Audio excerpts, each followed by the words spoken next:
All right. Hey, how's it, everybody? It is a 5 p.m. West Coast time, 3 p.m. Hawaii time, 8 p.m. on the East Coast, and 7 p.m. for our Central Time, folk.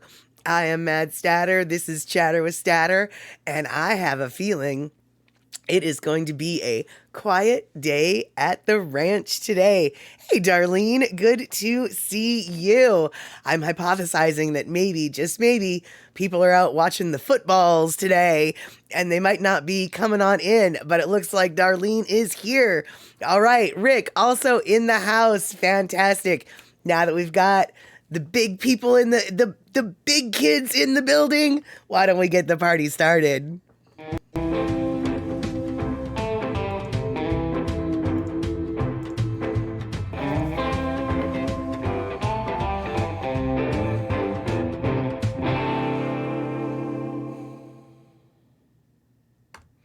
That is right. We do have the 1080p with the gear today. I don't know.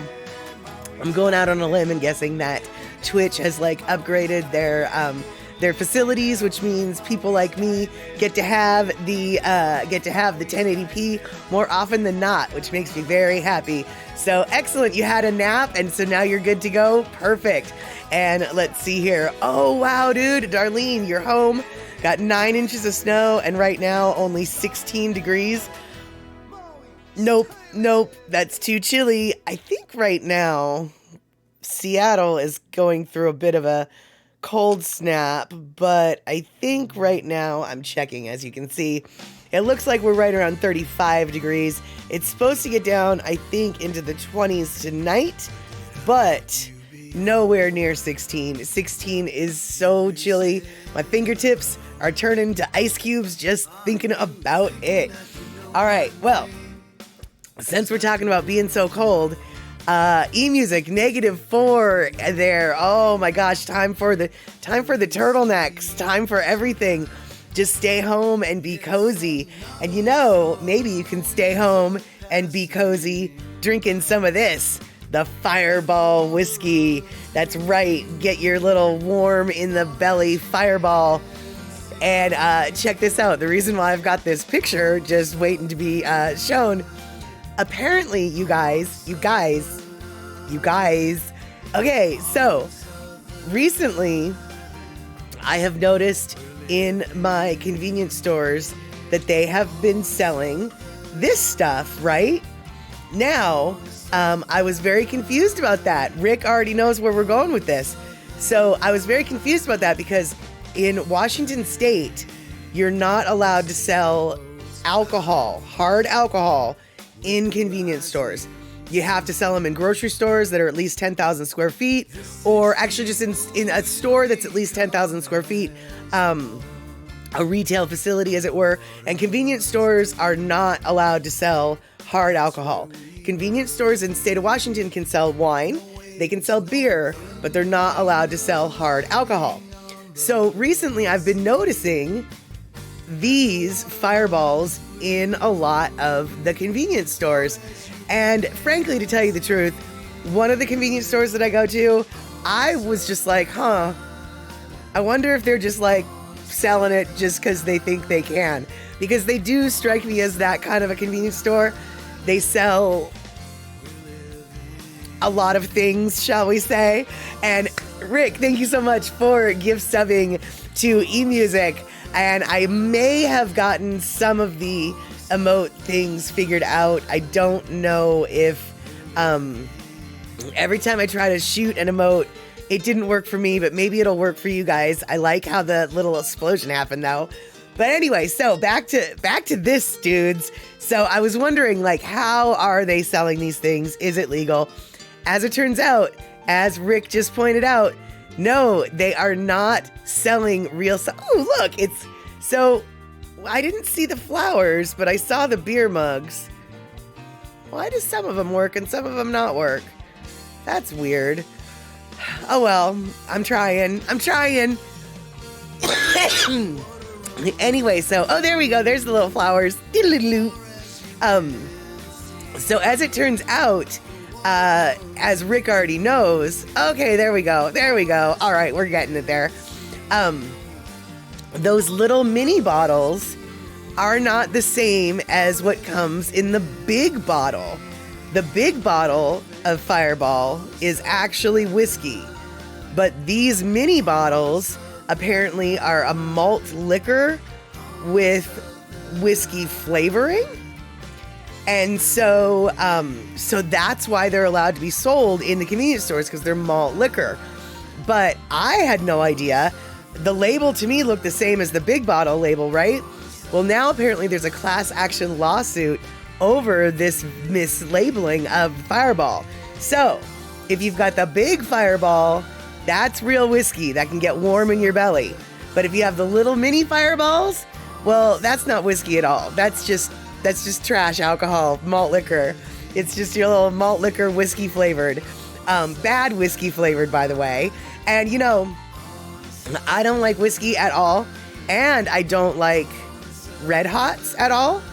And I think that Fireball whiskey tastes like whiskey that had Red Hots soaked in it. And yet for some reason, I think Fireball whiskey tastes super delicious. So everyone who, just heard me say that, by all means, you can throw down the emote that I expect, because most people think that Fireball whiskey is pretty disgusting. And so if you want to point and laugh at me liking Fireball, by all means, point and laugh. And Darlene, thank you so much for the great job on the emotes. I finally, as you guys can see, I finally figured out, actually, you know what? I didn't really figure anything out. I thought I figured it out, but it wasn't working for me. But now it is working, so I guess I figured it out. But I'm still not sure what it is I figured out. So, welcome to my world of tech. And fake booze, Rick wouldn't like that, exactly. And Rick, you don't like spiced rum, so no spice whiskey. So spice whiskey, no thanks. Fair enough. I can appreciate that. But Rick, now, I know, Rick, you prefer to sip your rum just as sippins.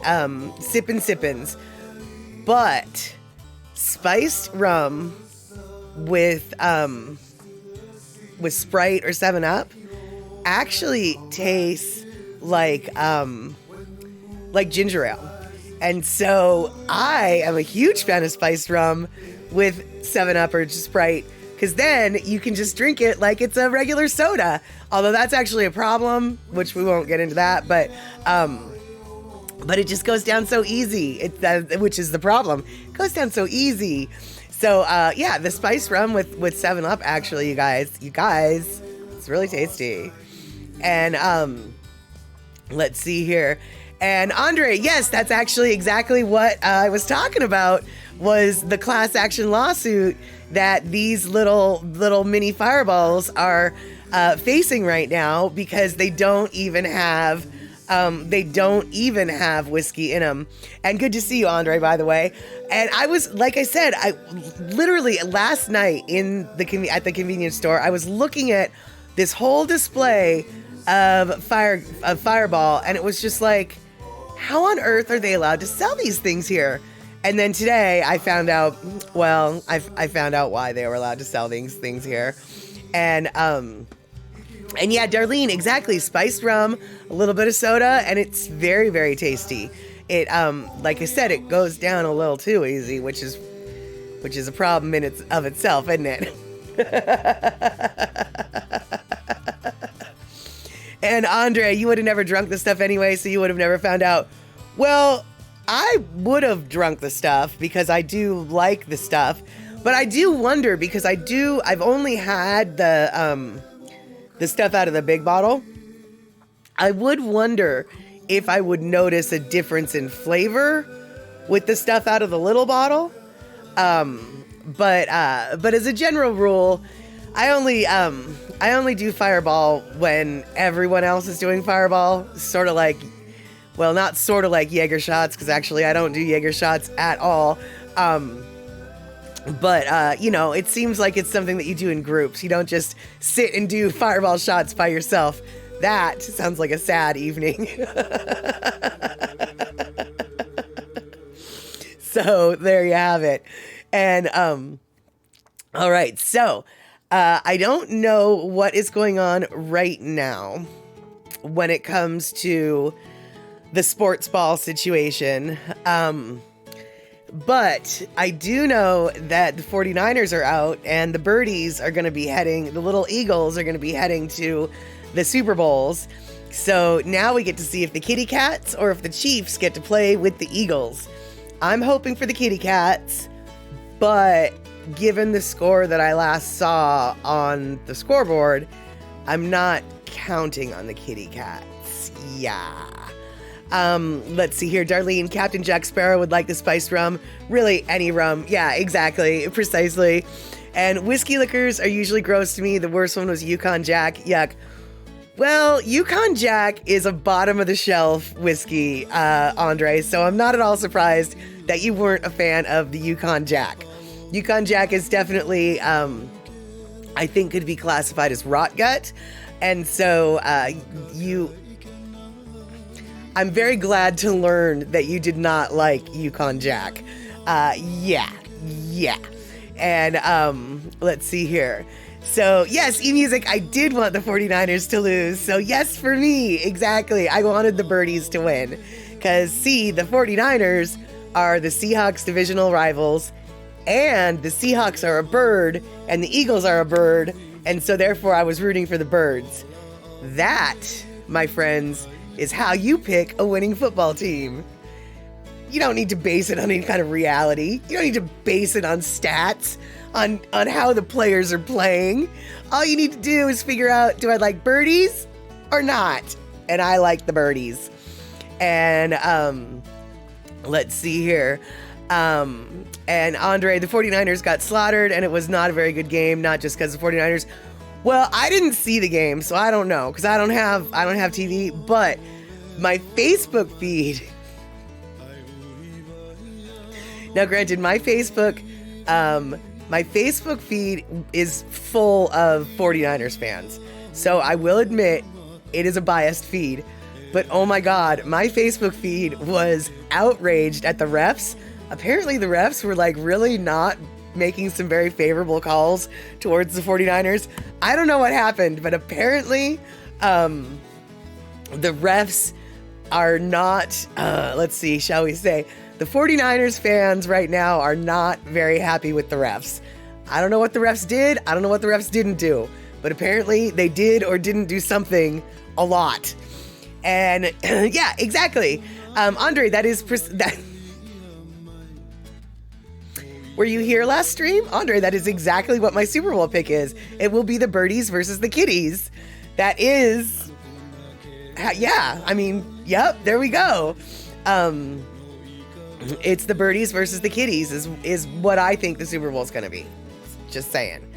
And Rick, I think that your afternoon nap was probably a better call than the 49ers game. I don't know what the exact score was, but I want to say it was like 31-7 or something like that. So somebody who was actually, paid attention to the details can for sure give you the rundown. But yeah, it was a blowout apparently from the get-go. So, oops. And let's see here. Yeah, Andre, they had a fight. It was a bit funny. A 49ers slammed a birdie. I think I saw that. Like, there was a big kerfuffle on the field, and then this big 49er, reaches into the kerfuffle and pulls out a very specific player and just, throws him on the ground or, tries to throw him on the ground. And then all hell broke loose. Yeah, it definitely did not look like they were, it didn't look like they were very good losers. Granted, I don't know when that fight took place, but I saw it after the game was over, and it just sort of seemed like the 49ers were, shall we say, tense. They were feeling a little tense. And let's see here. So let's see here. eMusic, 49ers fans are always angry at their refs. That's funny. And yeah, it does seem, Darlene, it does seem like there are some games where the refs just everybody is mad at the refs. And And Darlene, I didn't realize that you had your skin surgery already. Fantastic. Yes, nap it up, heal it up, make yourself as healthy as possible for everything. And Rick, in your defense, if you shoveled one shovel of snow, you deserve a nap as far as I'm concerned. So my best guess is you probably shoveled more than just one shovel of snow, so you deserve multiple naps. Multiple naps. And let's see here. So Andre, man, though it was real calls, but then it was like penalty 49er looking funny 5-yard penalty. I'm not sure, obviously, what you mean by that for a lot of reasons. One, I didn't see the game, and two, I don't really know enough about Sportsball to know what you're talking about, but you all know that. Yeah, Darlene, I figured that he shoveled a lot of snow. I hope that there was some hot cocoa or maybe a little bowl of soup waiting for him. Or rather just a nice cozy bed for nap time. That's it. All right. So let's see here. All right. I don't really have a lot to talk about today except for one little thing. Okay, it was a flag for looking funny. Oh, okay, I get you. I did not understand what you're saying. Yeah, apparently that's kind of the attitude that my 49ers friends seem to have, was just like, why are you throwing down these penalties? It's not fair, they said to the refs. It's not fair. Oh, right on, made nachos, a snack, and warm coffee. There you go. Though, I have to say, warm coffee with nachos does not sound that tasty to me. However, my best friend loves coffee, and seriously, he will have a mocha, a hot mocha, a chocolate coffee milk mocha drink, and eat a burrito at the same time. And it's just like, how does your mouth do that? A burrito and coffee just seems like the strangest little combo. But apparently Rick's mouth likes the Tex-Mex food with coffee. My friend Perry likes the Tex-Mex food with coffee. Maybe my mouth is the one that's the wrong mouth. Maybe my mouth is the confused one. Let's see here. Yeah, Darlene, a good cocoa with something spicy actually does sound good. I've never tried that before. I did have a hot cocoa, a hot cocoa mix that had a bunch of spices in it, though. Not just like cinnamon, not just like chili, but like peppery, hot spices. And even though I'm not a spicy person and I didn't really like it, I found myself craving it. So I guess I must have liked it, because I ended up going through the whole bag of the mix. It was super good. Even though, like I said, I didn't even think I liked it, but I was craving it. So yum, yum, yum. And let's see here. No thanks on the burrito and coffee, but coffee and ice cream. Oh yeah, that sounds delicious. Coffee ice cream actually is one of my favorite flavors of ice cream. And let's see here. And Andre coming in, your favorite XOXO chocolate is chili and cherries. I have never heard of chili and cherry. I've heard of chocolate with chili. I've heard of chocolate with cherries. I've never heard of chocolate with chili and cherries. I don't know how I feel about that.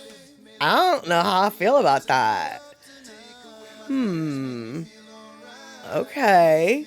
And Andre, though, you're saying you're not a 49ers fan usually, but you like Purdy and the Cinderella story, but I guess Purdy did not get out of the ball before midnight. But I guess Purdy did not get out of the ball before midnight. I get it now. Different kind of ball. Purdy, he was he's the thrower guy, the quarterback guy, right? Did he get injured in this game? It sounds like he might have gotten injured. Perhaps. And Darlene, you make your own hot cocoa mix with real cocoa powder. That's super awesome. I don't make my own mix, but I am kind of when I make my hot cocoa, or when I make hot cocoa, I do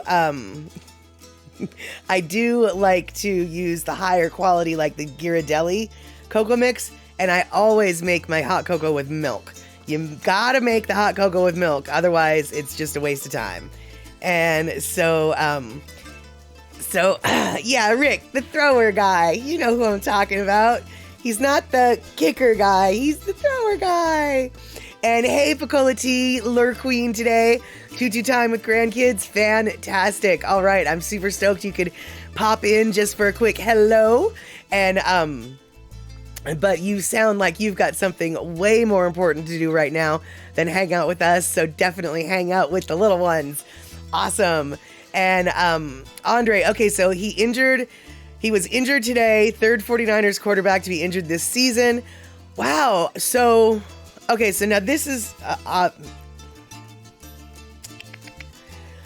going to state the obvious here, and I'm sure you already all know this. I don't know a lot about football, so let me ask this question. How many quarterbacks does a team typically have available? Let me see, like... Because it seems like 3 to me. It's like, oh, shoot, dude, 3. That's, like, how many more are left? I understand that teams, need to be ready for, first, second, third, whatever string, because, the person gets injured.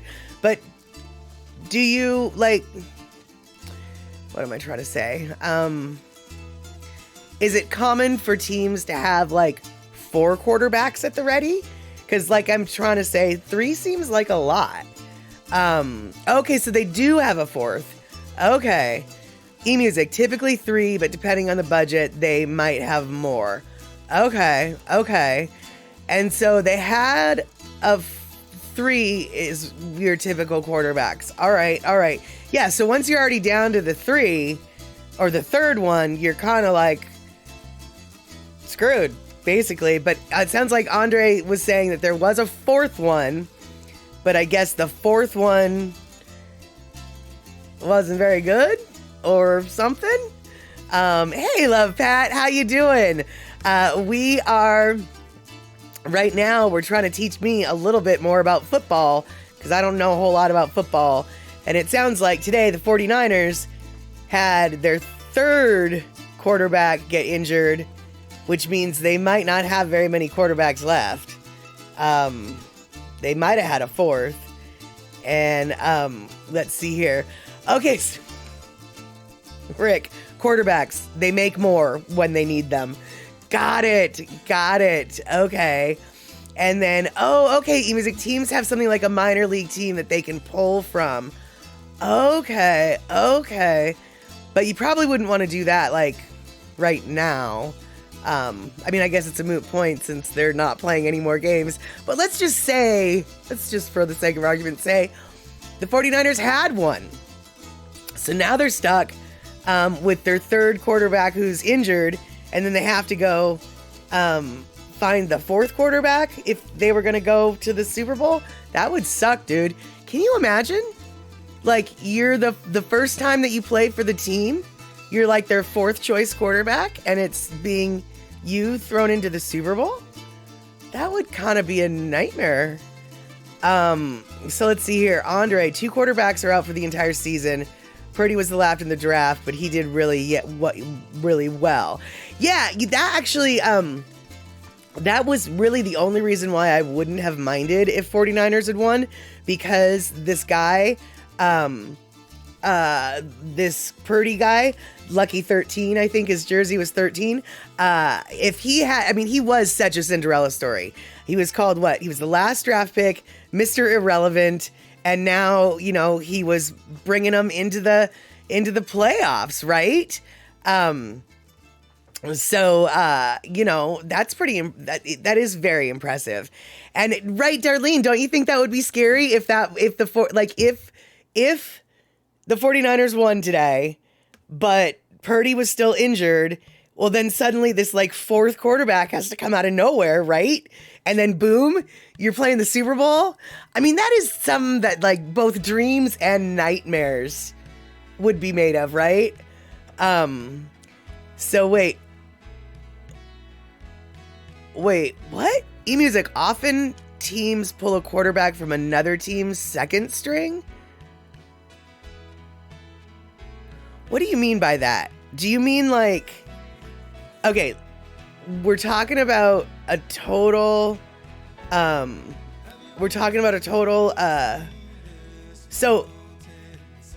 wait, okay, so, all right, so through trading, so hold on, all right, hold on, you guys, hold on. So in this pretend world that I'm living in right now, where the 49ers won this game, right? Let's say the 49ers did beat the Eagles today, but their quarterback is still injured. So are you telling me that with one game left, the Super Bowl, the 49ers could initiate a trade with another team at this very last minute? Is that what you guys are telling me? And let's see here. Andre, there's never been a rookie quarterback winning the Super Bowl. Well, I am not surprised about that. But this would be a level of rookie that is even more rookie than rookie. Like, it would be the first time that they played with the team would be in the Super Bowl, or maybe a practice, but before the Super Bowl. So eMusic, to fill in when their quarterback's hurt, they need one in an active season or SB. I don't know SB. I don't know what SB means. Active season or SB. I don't know what an SB is. So there we go. Wow. All right. I'm learning stuff. Oh, SB, Super Bowl. Oh yeah, Super Bowl. That's what we're talking about. We're talking about the Super Bowl. Okay, so to fill in when their quarterback's hurt, they need one in an active season or Super Bowl. But so you guys are telling me, like, the 49ers in theory, if they had won, could then just be like, hey, Seahawks, I'll trade you your guy for my guy. And then the Seahawks would just be like, you've got to be kidding me. But no, let's just say the Seahawks go, yeah, okay. Or is that what you're saying? Was that what you're saying? That's my question, even though it didn't make any sense. So, yep, there we go. Darlene, thanks. My stupidity, my ignorance makes me cute. That's my story, and I'm sticking to it. I'm very ignorant when it comes to that. So, and so let's see here. Wolf Creek Observatory. Is that you, John Wayne? Is this me? Wolf Creek Observatory. It is you. I am not John Wayne. I am Mad Statter. And this is Chatter with Statter. And now you're part of the Statterbox crew because you decided to say hello and ask me if I was John Wayne. But I'm not. We're talking about football right now because I don't know nothing about football. And so people are kind of telling me about things and stuff. And so Rick is telling me, not sure when trade deadline ends for the season. So if after the deadline, they got 53 other guys on the team to step in, some have past quarterback experience. Okay. And so eMusic, yes, they trade for a second string player who has the experience. Okay. All right, there we go. Wolf Creek Observatory, does this mean you get a hard hat? No, it does not mean that. But I have to tell you, I don't have any merch, but if I had merch, that would be a great idea because, right, we're part of the crew. Got to be safe here. You never know what might scatter. Because the chatter does scatter, let me tell you right now. And yeah, you just have to start with a soft hat, I guess. And then I suppose what happens after the soft hat grows with you, it'll harden. And then you'll have to bust out of your hard hat and grow a new soft hat, just like lobsters do with their shells. Yep, there we go. And Wolf Creek Observatory. Your soft hat is one of those Dr. Seuss felt hats you get from the fair in 2003. I know exactly what kind of hat you're talking about. And exactly, Rick, the hard cat does go along with the West Oahu dumpster. And Andre, you're right. Chat safety glasses. That is a really good plan. That is a really good idea because you never know when things are going to scatter. And, oh, hey, dude, Darlene. Not Darlene, daughter two. So good to see you. You get the Reader's Digest version from your from your husband. And let's see here, Wolf Creek Observatory. You also have a foam alligator on a wire leash, but don't mind him. He won't bite me. All right, that's good. There you go. Andre, oh, we need a WA dumpster hat. Do you mean we need a hat in the shape of a dumpster? Or do you mean we need a baseball cap with a graphic of a dumpster?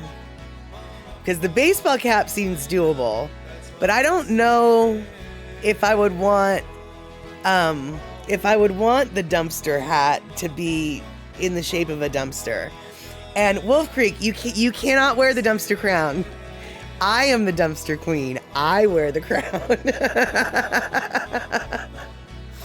I am the queen of the dumpster. In fact, if I had the picture at the ready, I could even show you which dumpster it is that I am the queen of. It resides in Hawaii on the end of Gulick Avenue. You can even see it on Google Earth. And to explain the dumpster lore would be a very long trek down a very windy path for a whole lot of nothing. Needless to say, the dumpster is a running joke here, and like I said, there is a real dumpster that we're referring to, and yeah, it's at the end of Gulick Avenue on in Hawaii. And you know what? Let's see here. Oh shoot. You know what I didn't do? Let's see. Yeah, some have dumpster fires. We have dumpster inside jokes. That is exactly it. You know what I'm going to do, actually, since we're talking about the dumpsters, what I'm going to do is I am going to show you guys a video of some kittens that are fighting. And while you guys are looking at the kittens for just a couple minutes, I'll be back with the dumpster picture because, you know, why not? We're talking about the dumpster. So here, let's play with kittens and I'll be back in a sec.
No, you guys, it's not Ashes and Dusty. It actually is Foss and Archie. They're the kittens from work that I get to go play with every day. So they're brother and sister from the work kitties.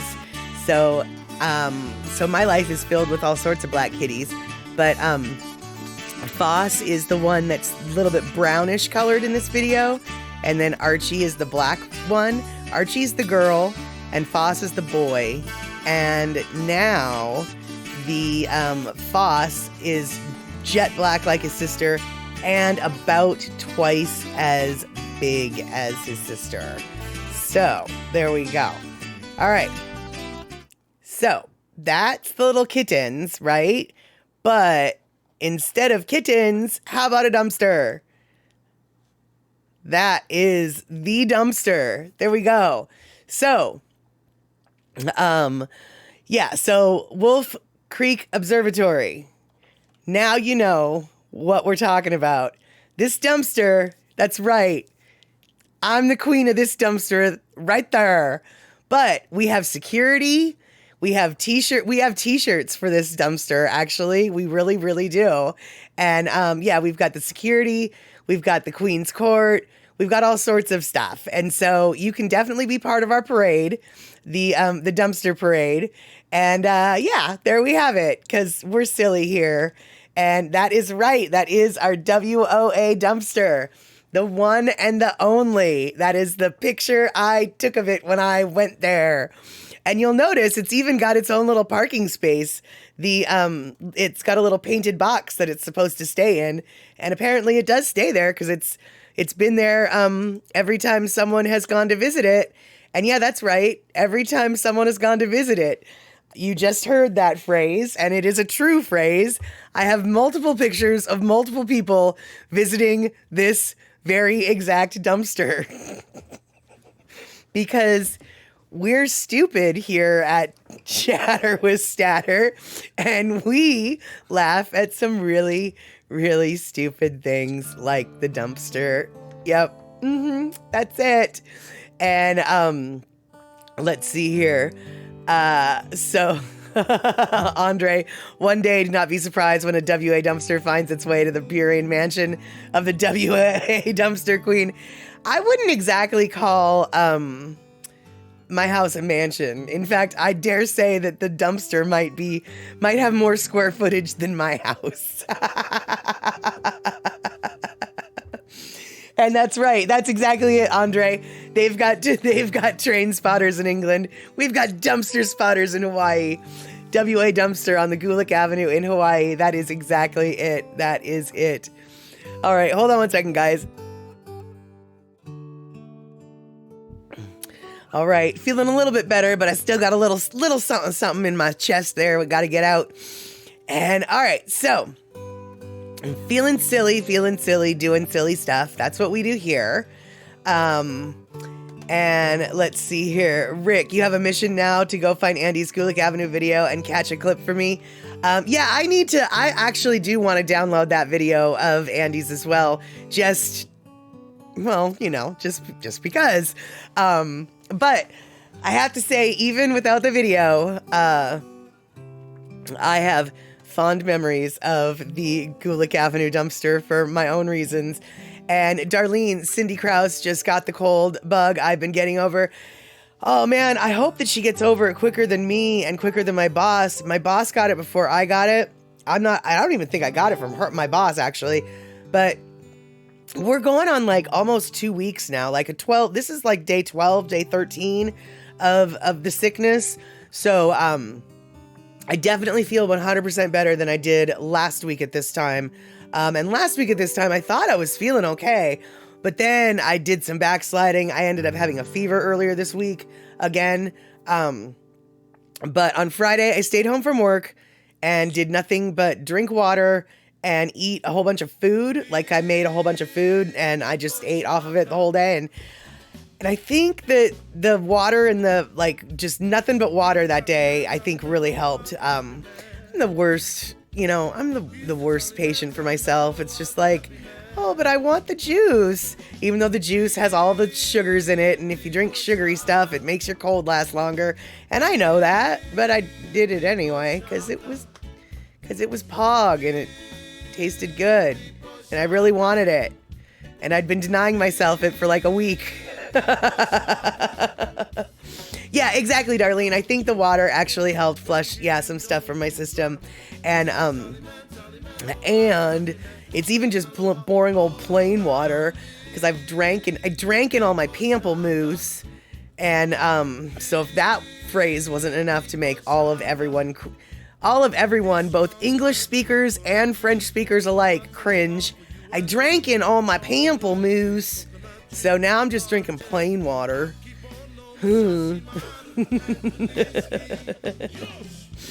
And let's see here. So Andre, man, I want to make an Ambaum Boulevard t-shirt. That street reminds me of Burien and White Center. Plus, I like Travis's album as well. Yeah, seriously. Honestly, you know what's funny though, Andre? I've known about Ambaum since before I even moved here. I've known about Ambaum since I think I was 19 years old. I've known about that street. And you know what? I still don't know how to say it. Is it Ambaum? Is it Ambaum? I don't actually know how to say that street.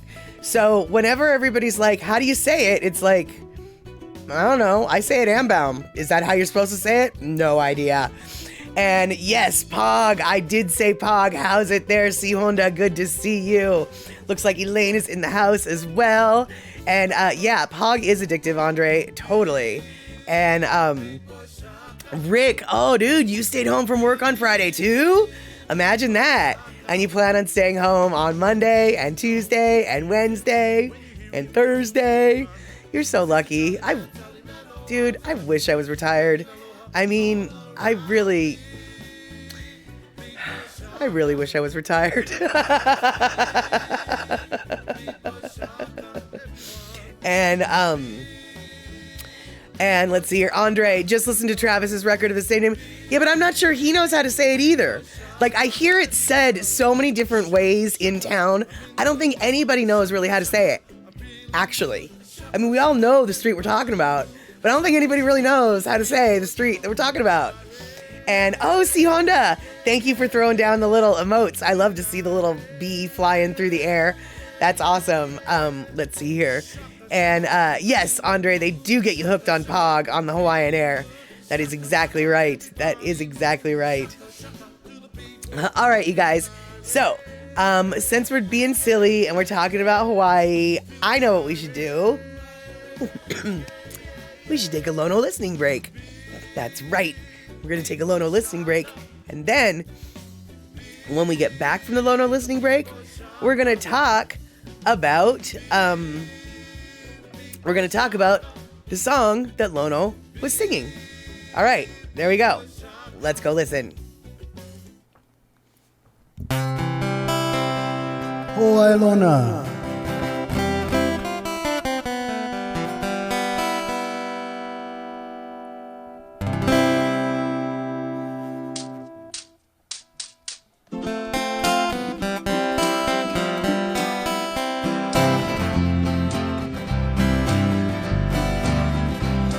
Aoheala oe, mai kaihili, molo kainui ahina, ho'i mai kahua, e pili aheala oe, ho'i mai, aheala oe, ho'i mai, molo kai nui ahina, o mehana uleo aina kaya ke a me kuapaka please oh please bring Hawaii Lona home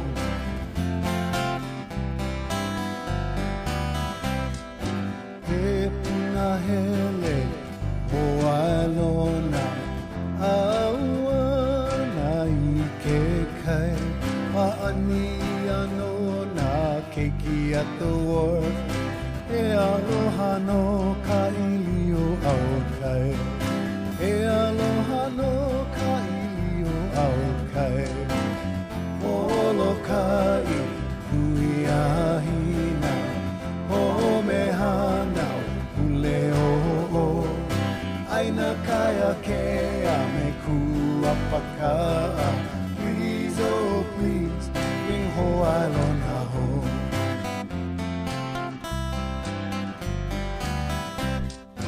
Make au e hauoli ia oe. E ke aloha. Hoa i paani kai papau. E puna hele hoa lohona. E puna hele hoa lohona. Holokai nui ahina. Ho mehana o kuleo o. Aina kaya ke a me ku apaka'a. Please, oh please, bring ho'ai lona home. Holokai nui ahina. Ho mehana o kuleo o. Aina kaya ke a me ku apaka'a. Please, oh please, bring ho'ai lona home. Please, oh please, bring ho'ai lona home. Please, oh please, bring ho'ai lona home.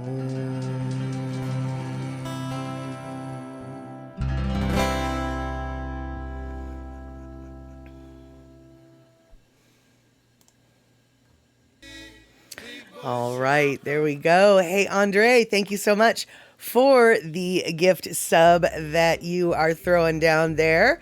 And interesting to know about the Ambaum road. I didn't even know that history. And let's see here. So, Darlene, you're in search of a small new CD player clock for your nightstand. Yours is POW. And you love listening at night, listening at times to Lono's softer music and songs like this to calm at bedtime. Yeah, totally. I totally can appreciate that. I don't know where you're going to find that, though. Do they even make CD players anymore? I mean, you know, I listen to CDs, but, oh, okay, they do. eMusic is coming in with, they have them perhaps at Walmart. Okay, good. Excellent. I knew what you meant by sifter music. Hey, Malka 503, good to see you here.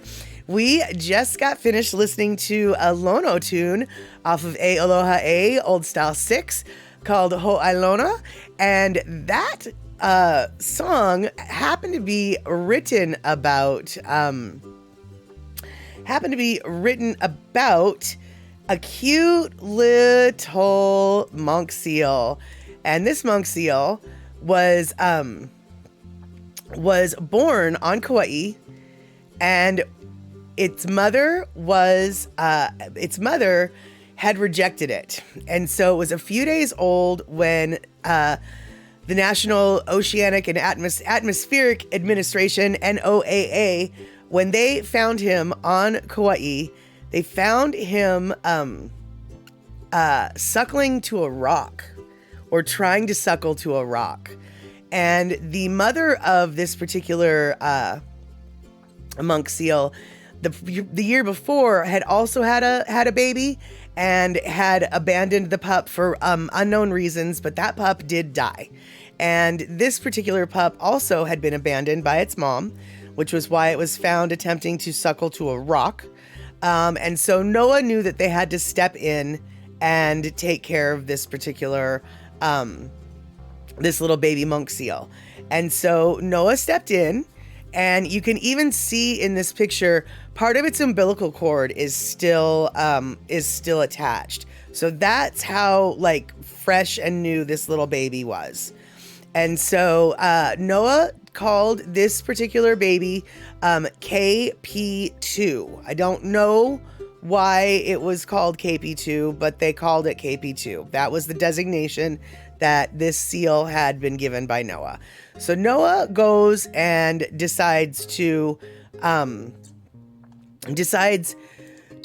take care of the baby and you know, rehabilitate it, keep it safe until it was old enough to be re-released back into the wild. And so once they felt that the little baby was was strong enough and big enough. E-music, maybe K stands for quite. Perhaps that was kind of what I was thinking, but honestly, I do not know. So, meh. Obviously, we're just throwing guesses out here, but KP2 is what the moniker eventually that was given to the little thing. So the little thing grew up to be a little bit of a bigger thing, right? And eventually, they released the little guy back to the water, back to the wild, when they thought he was big enough to swim on his own. And he did. They released him. I don't remember exactly where they released him, but he ended up visiting Kauai, Molokai, Maui, and Oahu, I believe. But he really, really, really liked hanging out in Molokai. And he found the harbor of Molokai to be particularly friendly. He decided that the Kaunakakai wharf, which is the largest wharf in the world, that is off of the island of Molokai, that was a grand place for him to be snoozing and to be swimming. And basically, because he was raised by humans, he felt very comfortable around humans. Very, very comfortable around humans. And he enjoyed swimming with the humans. He absolutely loved to swim with the humans, and the people loved to swim with him. He was just a little guy at this point, right? Now, monk seals can grow to be like 400 pounds. At this point, he's maybe 100 pounds. He's swimming with folks. He's having a good time. People love him. He's jumping into outrigger canoes. Why? Because he can. He's very familiar with the people. But, so let's see here. What's the other one? Here we go. And so like the friendly seal, right? So he's friendly seal. Everyone's, he's a local celebrity. He jumps over and he nudges into you. It's pretty hilarious. It's like you're playing with a dog in the water. Very, very cute, cute, cute. Well, except for it's not really that cute, because here's the deal. Like I mentioned, monk seals grow to be like 400 pounds. And so once he started to be acclimated to the people and the people were playing with him and he got bigger and bigger, they started to realize, oh, hey, he's exhibiting some unsafe behavior towards the humans. He doesn't think he's being unsafe. He's just playing. But roughhousing with a 200-pound animal in the water is a little bit more dangerous than roughhousing with a 100-pound animal in the water. He ended up holding some people down underwater a little bit. People, the scientists were getting nervous. The locals loved him. And the locals considered him to be a sign, a good omen, a sign of good things to come. And so the locals named him Ho'ailona. And that is the song that Lono just sang for us. And it is a song that was written because eventually the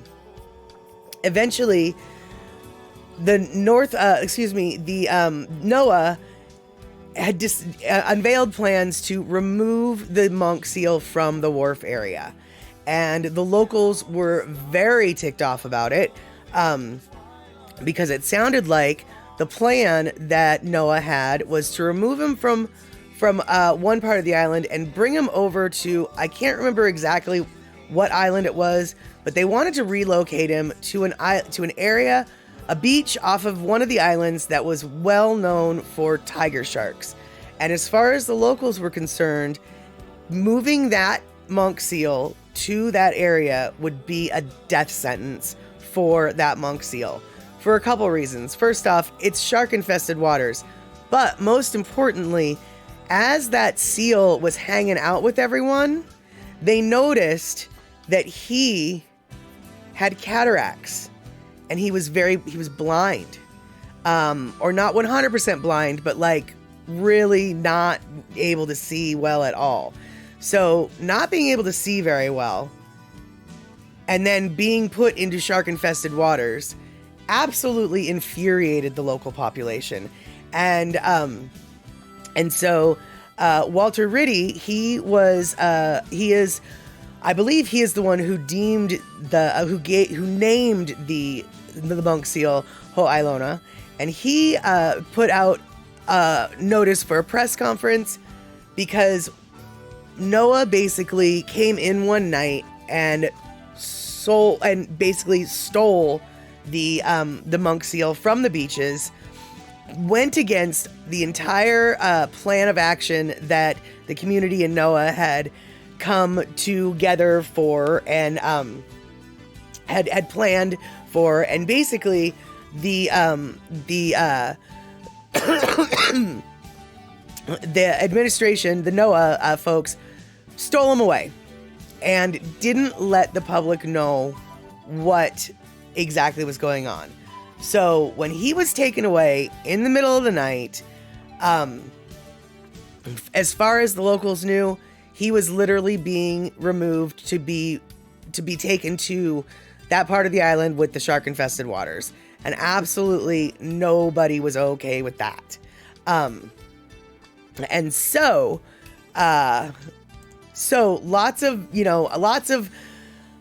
public outcry, public meetings, etc., etc. Lono was asked to write a song about the monk seal. That's the song that we just heard. And so basically what ended up happening. Now remember, this is what ended up happening. When all of this was taking place, we didn't know how this ended. We didn't know what was going on. But Noah, as it turns out, did not bring the monk seal back to the original plan with the beach, with the tiger sharks. That's not what they did at all. Instead, what they did is they took that monk seal, KP2 Ho'ailona, to UC Santa Cruz. Took him across the ocean to the Marine Center at UC Santa Cruz under the guise of getting his eyes fixed and other health testing, etc., etc. So he spent 2 years at the Marine Center at UC Santa Cruz. They decided not to fix his eyes. I don't know exactly why. I read why. I can't remember. I'm not going to tell you. It's just how that works. Sorry about that, guys. So they spent 2 years getting some, details about him and this, that, and the other thing, because the monk seals are an endangered species, right? So they don't want to trap any random ones and take them out of the wildlife. So this one is sort of a logical scientific specimen, as it were. So they kept him 2 years at the Marine Center at UC Santa Cruz. But now he is back in the islands. He is back in the islands. He is at the Waikiki Aquarium with another monk seal. And they have this is Ho'ailona at the aquarium, and you see those little bars that's in the bottom part of the picture. So those are the bars that separate him from the other monk seal at the exhibit. And the reason why they had him separated at first is because the older monk seal is basically like the equivalent of a 90-year-old human being, whereas this little seal is like the equivalent of a 17-year-old human being. So their behaviors are a little bit different. Also, the older monk seal is like 400 pounds. This guy is only about 200 pounds at the moment, was only about 200 pounds at the moment. So they didn't want them to interact with each other in case they fought because of the weight differential. And male monk seals are very territorial. And so the possibility of a fight between the two males is there. So they kept him separated for a little while. I think they have since removed the bars between the two. I'm not sure about that though. But what I do know is the cataracts on his eyes make it very, that condition is aggravated by the sunlight. And so they have since modified the monk seal enclosure. So part of it is under shade. So Ho'ailona can go and rest his eyes in the shady part when he wants to. And so here is another picture of Ho'ailona in the enclosure at Waikiki Zoo. And let's see here. Yeah. And so that, I think, is basically what I wanted to tell you guys about in regards to that song that Lono, that we just listened to, that Lono sang for us, because a lot of Lono's tunes have a huge story behind them. And I have not done the Ho'ailona story justice really with this cursory telling of the tale, but in a box, that is basically what Ho'ailona is about for that Lono song, bringing the monk seal home. And even though the monk seal is not in the wild, I think given the circumstances, Ho'ailona is in the best place as could be for now. Now, Walter Riddy did, if you noticed in the What We Want, what they want is to build an ocean enclosure where tame seals can safely live so the species can survive. That, to me, is a huge ask that would be so flippin' awesome. But that infrastructure is not there yet. That infrastructure isn't available at the moment. And so without that next best, or that ultimate, as far as I think, ultimate best, it I think where he's at right now is the second best. eMusic, do I know the meaning of his name? It's pretty special.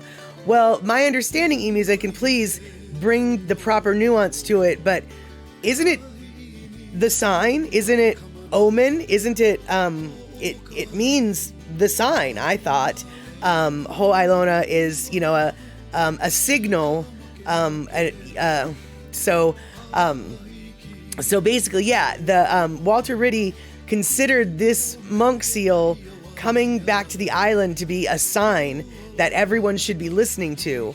And so when the animal was removed from its home waters, like I said, the locals were very, very upset because this particular monk seal had taken on a much heavier meaning with its name than just, KP2, as it were.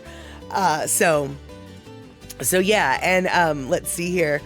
And yeah, Darlene, exactly. A lot of Lono's songs have stories behind them, and not just stories behind them, actually,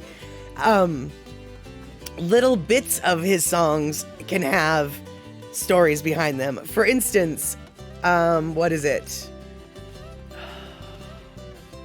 I believe the song is Old McKenna Road, and there is a line, it's just a little one-off line in there where he says, "Little beach and I'll see you there." Little beach and I'll see you there. Just one line. Does anybody have any ideas of what little beach and I'll see you there might mean? And yes, eMusic, Walter Riddy has been able to get some pretty extraordinary results for Molokai. Precisely, yeah. That his demand of the open ocean cage is a big ask, but if anybody can do it, it's Walter Riddy. I mean, he's kind of the king of Molokai for the most part. I mean, he's the squeaky wheel. He's the squeaky wheel that gets the oil, right? He gets it. He's not afraid to speak and shout. And Darlene, stories and snippets of his life and parts of Hawaiian history. Love Lono's music. Exactly. And so, Little Beach and I'll see you there. What that actually means is there's two beaches at McKenna Beach. McKenna Beach has two beaches. There's Big Beach, which is the main beach. And then there's Little Beach, which is up and over a little bit. And Little Beach is a nude beach. So his little beach, and I'll see you there. That's what that's about. That's a little nod to that, because when you go to Little Beach, I'm going to see you. I'm going to see all of you. And so, yeah, Little Beach and I'll see you there is actually just a little reference to the naked beach, or the nude beach that's next to the big beach at McKenna. And so, yes, exactly. You're picking up what he's laying down, Darlene. See you there. Yes, exactly. I will see you there. And so that's not even the whole, like the whole story of Old McKenna Road is a lot of that's a story in and of itself. But then within that story, there's just little snippets of other stories, as it were. So yeah, I love to hear all the little details. Sometimes I get to hear the details from Lono about the little quirks of what that little, like, oh, that one off line, I was talking about this. And so, yeah, Darlene, see me there. Yeah, exactly. E-Music, you've only been to 2 of the nude beaches on the islands. Which ones? I've never been to any nude beach on the islands, but the college that I went to, the college that I went to had beachfront on the Puget Sound, and that beach is a nude beach, but it's a lot colder there than it is in Hawaii. So okay, E-Music, Hawaii Island and Kauai. Gotcha. Yeah, I don't know where the nude beach is in Hawaii Island, but I feel like I wanted to go to the nude beach on Kauai, not knowing it was a nude beach. And my friend was just like, yeah, you know what? I don't feel like going there. Because she lived on the island and she knew. She knew what I didn't know. And there you go. So, yes. Oh, Rick, fantastic. Thank you so much. Rick threw down on the, in the chat, a link to the video that basically I just showed that we just watched of Lono's for Ho'ailona. And Lono writes a huge bit about the history of the monk seal and his experiences with the monk seal. Because he was out paddling one day and Ho'ailona popped up into his boat. And he did not think that was normal. And well, it's not really normal. So, let's see here. And,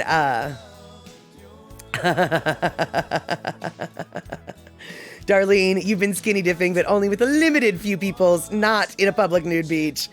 And the one on Hawaii Island is where the big lava flow happened in 2018. Ah, got it. Okay, gotcha. There we go. Okay.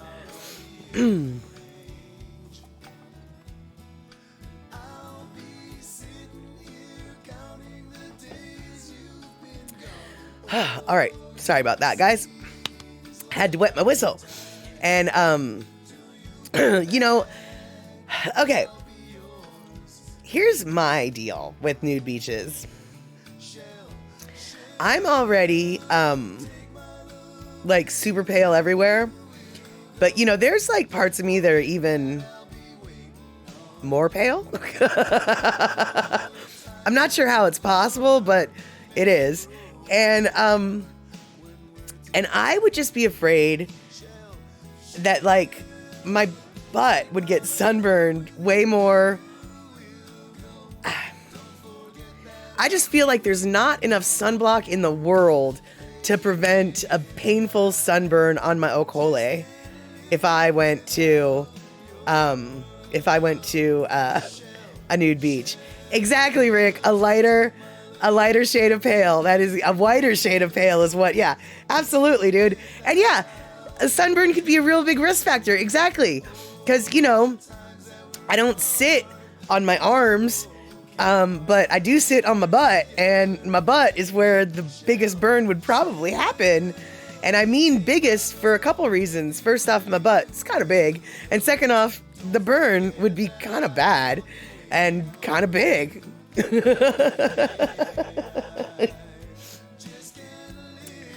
And let's see here.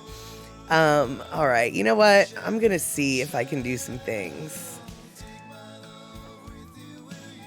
Oh, good. Last time I tried to do the little yum boy, it didn't show up on the little thing, so it finally showed up. Okay, cool. And let's see here. Andre, when I was a kid, we hiked into, excuse me, Kalalau Valley and back. And the first beach was all nude, and you camped there. There you go. How old were you when, I know you said you were a kid, but how old were you when you were camping at that nude beach? Because I would imagine if you were like in your early teenage years, that could be really awkward. Okay, like 8 or 9. Okay, so that's not that big of a deal. Because from what I've read, because I've never been part of the nudist lifestyle, but apparently there's, nudists and they have a lifestyle, and, they've got like camps and stuff like that. And, some people actually like bring their family and things, and apparently at those nudist retreats or resorts, it is mandatory that you be naked. However, they let the kids, like the teenage kids, they do not require that of them because they know that the teenagers are just like so completely awkward and hating life and hating being there that they let the kids, if the kids want to be clothed, they let them, because being a teenager is awkward, and then being a naked teenager, oh, that's got to be even more awkward, right? Andre, you had a big crush on a lady there, but you were not nude. Got it. That's funny. That is funny. And let's see here.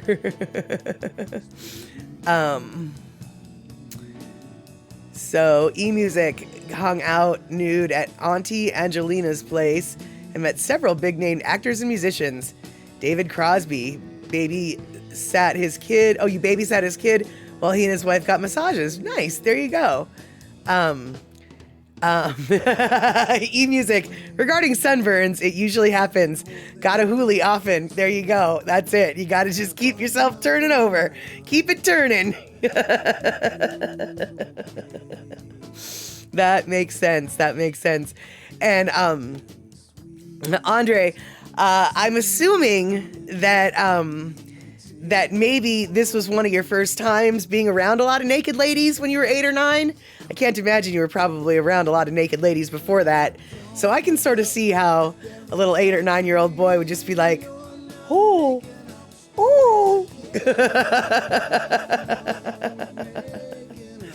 And let's see here. Andre, I went to nude beaches in Europe. They stole my baggage, and the only bathing suits they had were Speedo. You felt more objectified in the Speedo than nude. I can appreciate that logic, actually. It's sometimes being uncomfortable in clothing is worse than being uncomfortable in no clothing. Yeah. And Andre, I really wish that you hadn't brought up the Speedo thing, because it reminds me, and this is definitely not your fault, but Speedos are coming back, apparently. Like, I'm seeing more and more bathing suits. Yeah, the Speedos, they seem to be, the guys, not just the gays, the regular guys too, seem to be wearing the Speedos. Gay guys have always rocked Speedos, and they look good in the Speedos. But, like, I've seen, clearly, like, regular folk wearing, and by regular folk, I mean people who aren't bodybuilding, beautiful gay boys. So they might be gay, they might be straight, but, people with pudge. I've been seeing people with regular bodies wearing Speedos these days. And I just don't know if I like that, because, I just don't think Speedos really need to be on anybody except for maybe, swimmers who are trying to break world records and stuff.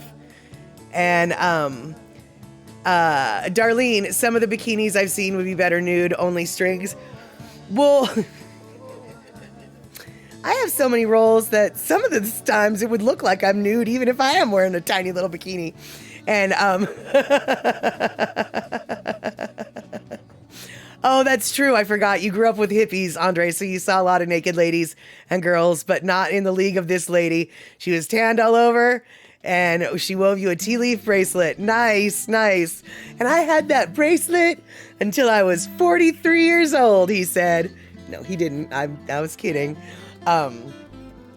So let's see here.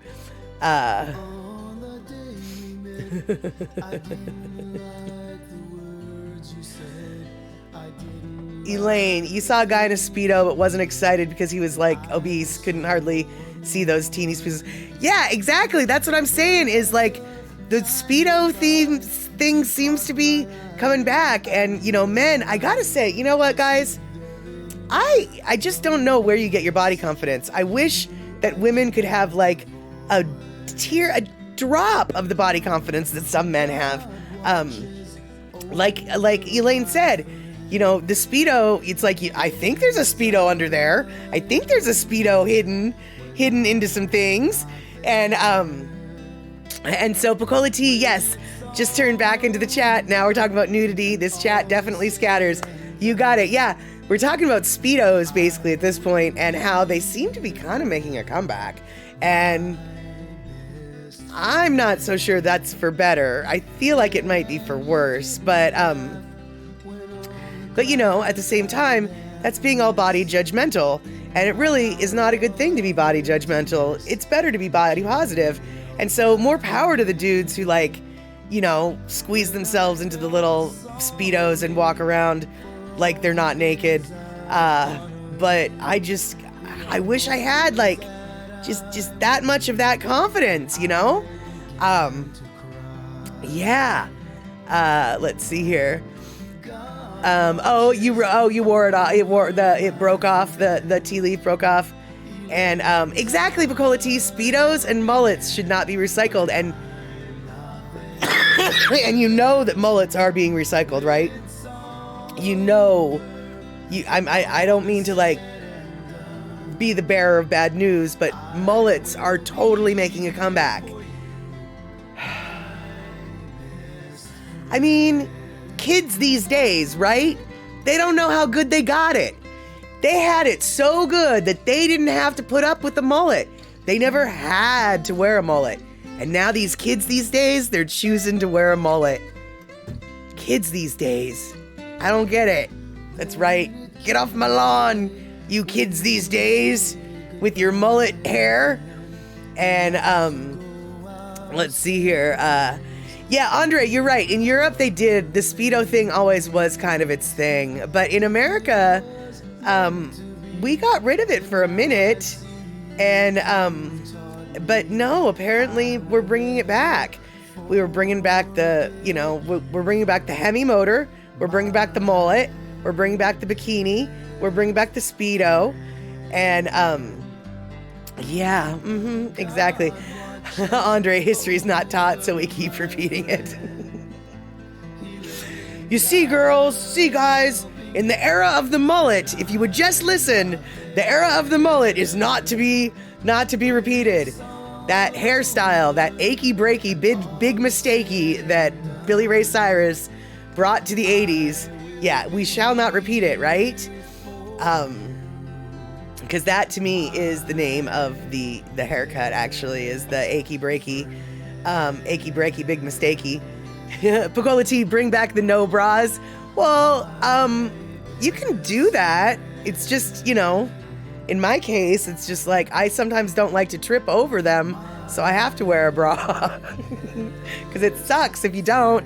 You stumble and then you fall because you trip over them. And let's see here. Andre, oh no, right? Yeah, there we go.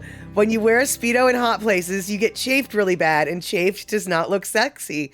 That is true. Yes, chub rub, the thigh rash, the whole thing. I'm sure there's other chafed parts as well. So yeah, exactly. That's not a sexy look. That's like oh dude, maybe you got to go see a doctor for that. And is that contagious? Stay away. No, Rick, the mullet is not extinct. You might either, I think, isn't there a fish called the mullet? That fish might be extinct, but that hairstyle, no, friend, it's coming back. In fact, to prove my hypothesis that the mullet is coming back, there is a comedian on Saturday Night Live. She's new this season. She's one of the players. She's not like the main cast.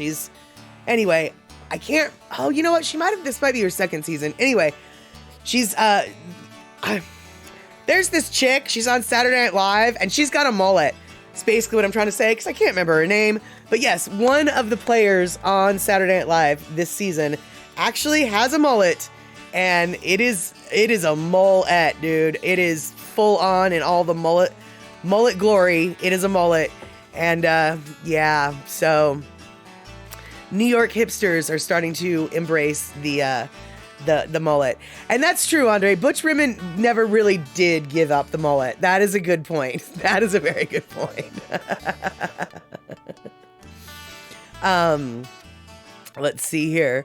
And Picola T, at the bowling alley one time, a lady was wearing a really thin t-shirt. I couldn't tell if she was holding a bowling ball or something else. Right, exactly. That's sometimes the risk of the no bra look. Even though it's comfortable, that is the risk.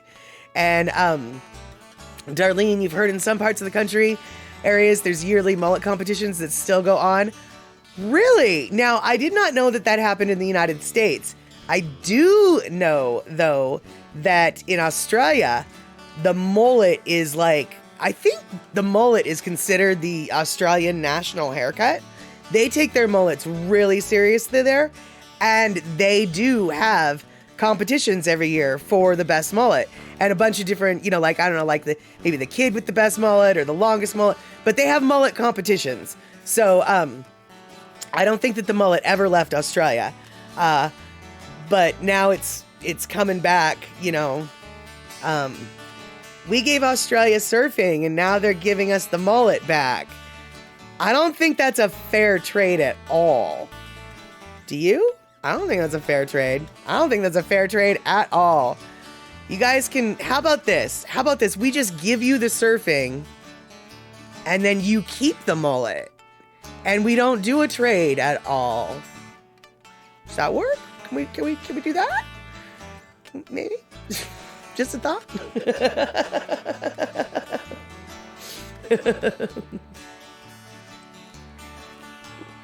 Exactly, Elaine. Not a fair trade. That's what I'm thinking. It's just how about we just, not do that? Oh, that's right, Rick. Oh, I forgot about that.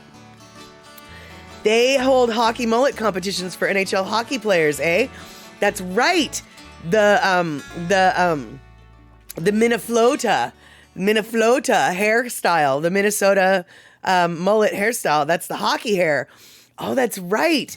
That's right. You know what? Minnesota, I don't think ever did give up the mullet. Good point.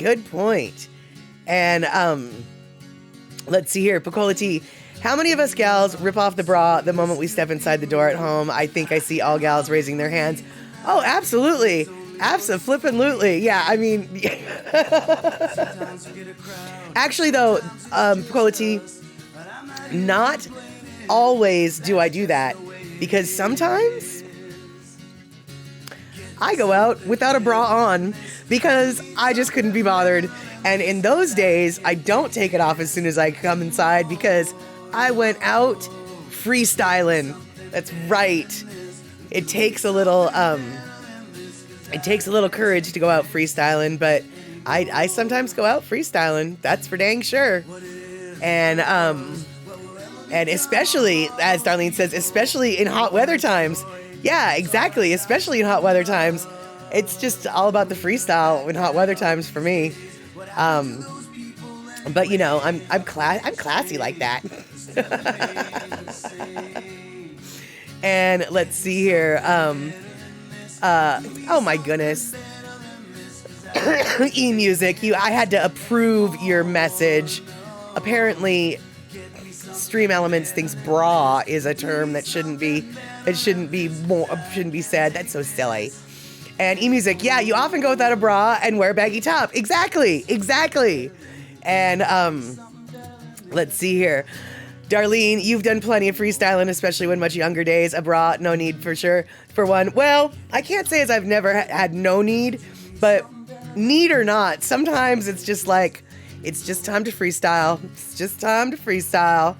And Andre, that's true. Even some cars wear bras. Yeah, Stream Elements. So what's the problem? Why can't we have why do I have to approve the word bra? Let's see here. And oh no, Pacola T, the great bra manufacturer gods, heard you. Now your screen is frozen. Oops. Here, let's see if we can get Pacola T's screen unfrozen. By the power of Prel. The power of Prel compels you. Clean. Get unstuckedson. There we go.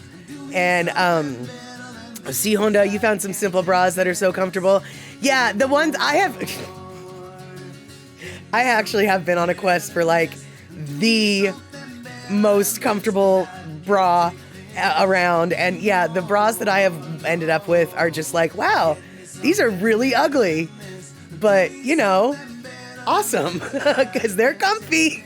I'm not doing any boudoir shoots in them. But, you know, that's just how that works. And let's see here. Elaine, you're Okinawan but have large breasts, so gotta wear bras all the time. But yeah, you love no bra, more comfortable. Yeah, there's I don't remember what the bra is that I wear, but it's made out of t-shirt material. It's ugly. It's super ugly, and it's way comfortable. It's way comfortable. And let's see here. Andre, we have a specialty bra store on the Ave near me. They have huge ones. Those guys are engineering marvels. Absolutely, dude. And Rick, I know. I think this stream is breaking records for permitting bad words. Exactly. I think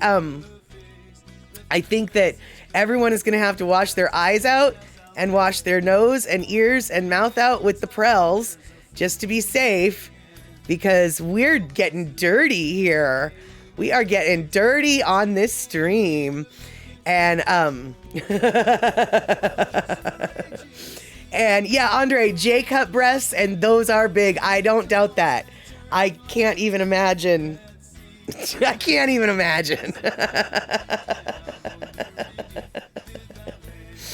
All right, you guys. So now that we have wandered into the gutter, now granted, it's the foamy gutter full of Prel bubbles. We're getting cleaned off with the Prel, but we're still in the gutter. So now that we've ended up in the gutter, I think it's time that we wrap things up. We've got 3 minutes to go. No gutter, we're in the dumpster. We're taking a bubble bath in the dumpster. That's it. Prel this chatter. Absolutely. And yes, the unbound count is up to 7, and it's all been permitted by me. That's right, because I'm a dirty girl. I like to talk about bras and stuff. All right, you guys. So I'm super, super stoked that we can hang out here today. And thank you so much for putting up with my little lesson of the day about Hoi Lona. And we got to have our little Lono time with a little message behind that. And then after all of that good stuff, well, you saw what happened. You were here. You saw what happened. We can't leave each other alone with us. Look what happens if we leave each other alone with us. We start talking about things and stuff. So, Andre, thank you so much for that gift sub to Kenny from the Cove. And we're going to be exploding all of the little emotes these days. Thank you guys so much for playing with all the emotes and showing me that things are sort of starting to work. No, I don't think Kenny is here, Andre. You can actually when gifting a gift sub, it just gifts to someone who's following. It doesn't necessarily mean that person is here. And so obviously Kenny had let his subscription go out, but he's still a follower. And so now he's a subscriber. And so thank you so much. All right. Pacola T is still stuck. And everybody here, think about nude beaches and bras. And oh no, Terry in Scotland's raiding with a party of 3. Right when I say nude beaches and bras, we get a whole new crowd of people coming on in. but we are just about to sign off. So Kayla, so good to see you. Good to see the Raiders, Terry in Scotland. I'm going to go out on a limb and say that maybe Pinnell is also here, or maybe even Carl in Arkansas, but I'm not really sure. What I do know, though, is it is time to shut this stream down, and so I will see all y'all, hopefully. Hey, Gina, we were talking about mullet haircuts and bras and nude beaches and monk seals, and that's all. Yeah. So if you want to find out just how and where the chatter scattered, catch the repeat tomorrow on YouTube, or you can check it out on Twitch as soon as we're done with the stream. You can watch this stream and find out just what in the flying fork we talked about, because quite honestly, I don't really remember what we talked about. That's right. We talked about quarterbacks and 49ers, and the Kitty Cats are going to play the birdies is what I'm thinking for the Super Bowls. And there you go. Oh, Pinnell has a no tech Sunday. That's a really nice idea. I'm not going to do that because I have a stream on Sunday, but I do like that idea. Maybe I should have a different day. All right, then I guess we will not say hello to Pinnell. Not today, at least. And let's see here. Yes, the Niners did lose. And so, so you're mad? I knew that the Niners were going to lose because I knew that the birdies were going to beat them, because I just know these things. All right, so on that note, let's see if next week, let's just see if it'll be the birdies versus the kitty cats. That's my prediction, birdies versus the kitty cats. All right, woohoo! You guys take care, and we will see each other soon. Thanks so much for everything. All right.